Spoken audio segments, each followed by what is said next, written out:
Sweet chocolate. Pwede ba tayo? Anong, ano niya, tingnan natin. Ang sweet chocolate. Baka guys. Ay, hindi. Wala yata nakatilo dyan eh. Buksan mo daw doon. Hindi, wala yung nakatilo. Mga naka-ready-made na siya.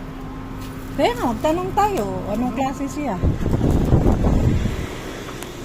Magkano ano niya doon?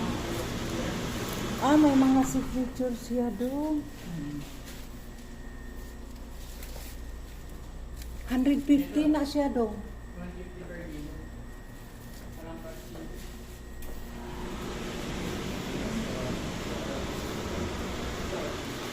May 40 siya. Ito 40, ito doon.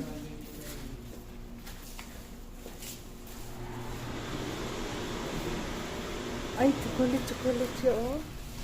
Dami niyang chocolate. Anong brand siya dito? Arabic naman.